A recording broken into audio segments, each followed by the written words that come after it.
All right. If y'all can start clapping while I start rapping, you know, we just kind of get with the rhythm of the raps that I do. All right. Y'all clap and y'all create like a beat for me. It'd be nice. Check it out. Attracted to mics like bugs to lights. Revolutionary nights, every night lightning strikes. Pounds of thunder go around and I wander. Everywhere I ponder everything. From hopping out my mama how the galaxy swings, clearing out the system with the zing zings. I listen when there's nothing to listen to. Couple of speakers I already blew. In a good way, in a bad way too. Wondering why the sky is blue. And about a few people that I knew, but now I don't know. Where did they go? If you see him, tell him I say hi. Right now I say hello. And continue the show. A mic, speaker, little bit of flow. Wherever it goes. Rows or no rows, or unknown stereos. You know about them. You know about them. All right. Thanks for the clap, y'all. Here we go. As notes flow, so you know, I'm a hip hop artist. I make beats and rhymes. I started writing rhymes in '93.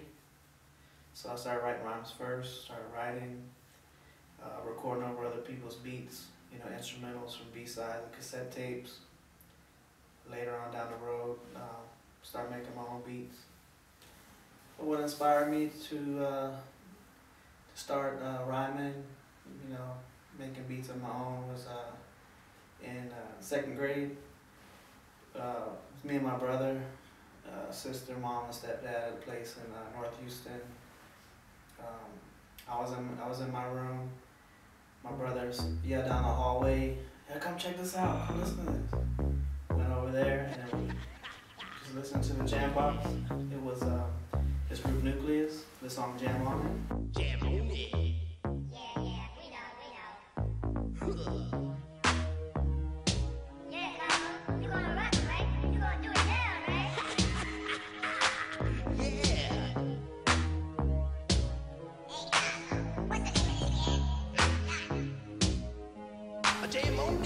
I was just listening like, holy mackerel, you know, just, it was like a cartoon coming out of the speakers. Just, I was hooked since then, that's it.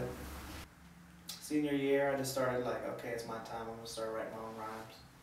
And I was, my first song I wrote was called Just Begun. And I was rapping over somebody else's instrumental. And at the time I was living in a place called The Dungeon, which is below the house with the washer and dryer down there. In the dungeon, that's where it all started happening. And I recorded, I had 3 jam boxes. I gathered up some jam boxes and one would play the beat, one would record the rhyme, and even the third jam box I did like cuts with the pause button. I just know the first rhyme was just begun like the whole damn family in the boogie wonderland. That's it.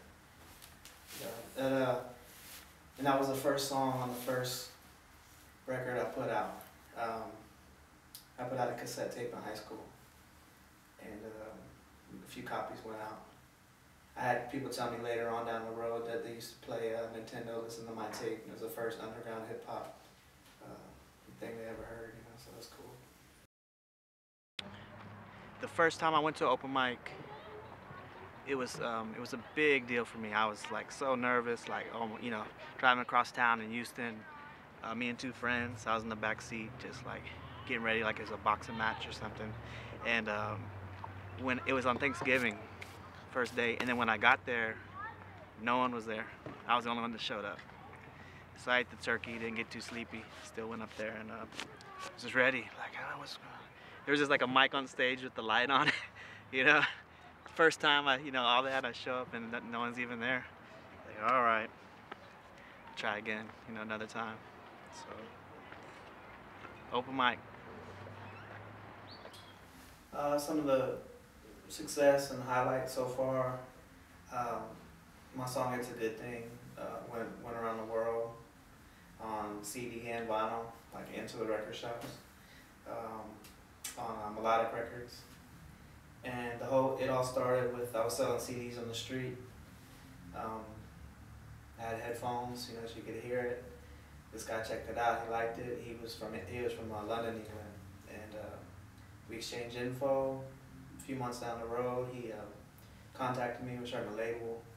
We want you to be the first artist coming out with something. They want to put out It's a Good Thing. You know, people picked up on it right away. It was just felt good. It was positive. First time I ever performed it, the whole crowd got onto the hook without ever hearing the song. You know, just instant. So, one of the best songs I've ever made. It was the beat was super fresh. It was original sounding, like, you know, real cartoon like. Punchline after punchline, just some real like just funny kind of rhymes. I was saying some ridiculous things.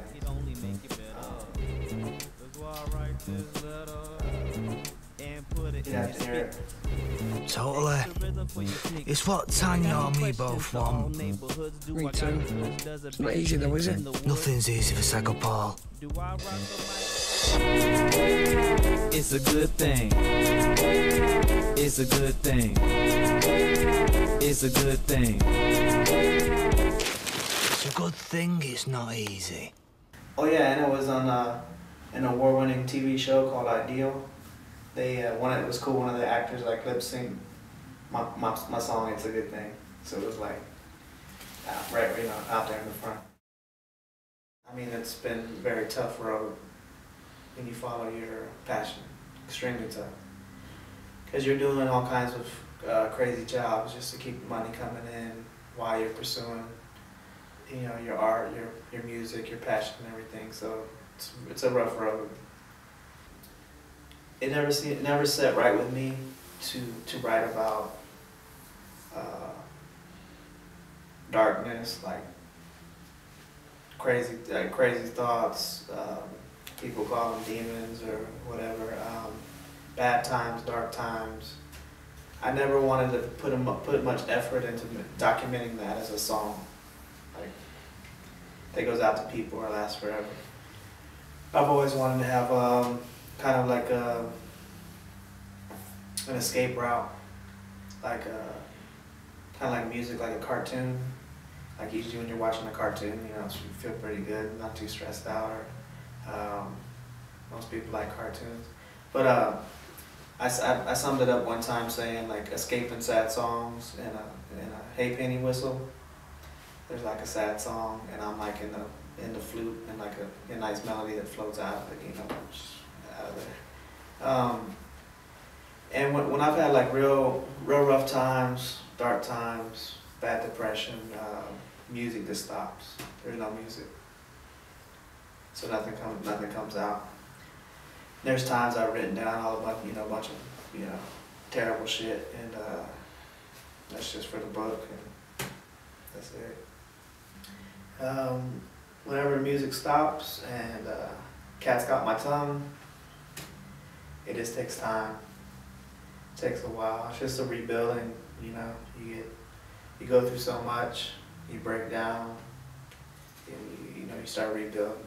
Certain things might inspire me to keep going from within, certain things I witness, but it's just a matter of time, you know. Just recently I just came out of a major slump, rut, just not doing much. I put my studio up, it's collecting dust, notepads. I got it out of my sight, like I'm trying some other things. Recently, got the notepad back out, ready to work on some new project. I'm ready to get back on stage. Good afternoon, ladies and gentlemen. This is the Junkyard Worm. Hey, Note Float, why don't you pick up some of them instruments and give it a whirl?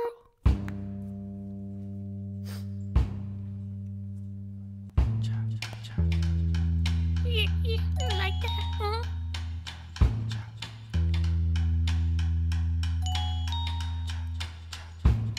Yeah. Keep playing the music.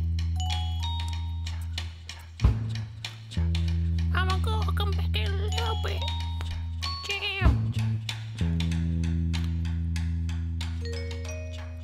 My name is Jesse, also known as Merm.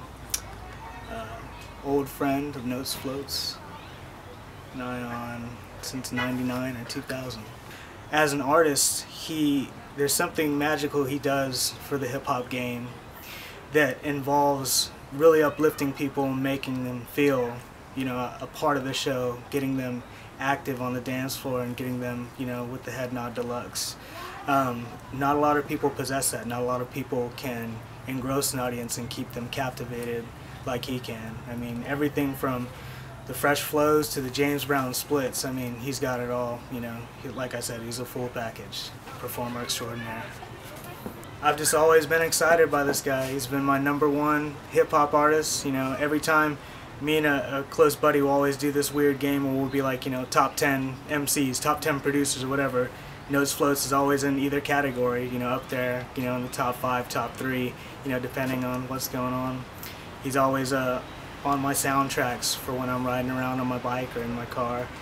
The guy has just been an integral part of my life, you know, both personally, professionally, musically, inspiration for, you know, making positive changes in my life and continuing, you know, as we watch our families grow, as we watch our children grow. You know, these things are so vital, you know, this relationship is vital and the music is just a beautiful side note, you know. So just automatic friends forever. Make some noise! Nice to meet you. Yo, also massive friends. Also massive friends. So check this out. It's wild when you get into another city, no one knows about you, don't know about them. Then you get together and you talk about the weather. Boom, bam, automatic friends. A pack of ice cooling down, I was ruling the town, kings and queens nowhere to be found. Got a ring when I was headed south down, picked up what's going down, I got this verse, how's that sound? Brand new beautiful babies are earthbound, good to see all the parents and they're proud. It ain't easy these days, easy breezy, cooling down in the heat blaze. These parts, the winner never stays, you two, same boat, let's go on with the show. Let's get to medium from really low, to everybody I say hello, hello.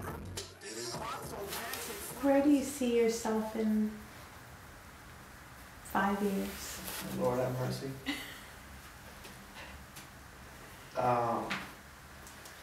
In a brick house with the family. I'll have some new music out. I'm hoping to have a silver tooth by then. A couple more tattoos.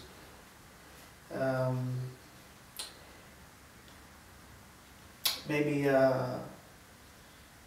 getting involved with my kids and some music, you know, for them. Maybe producing for them. They've been on some albums. They've been on some songs of mine.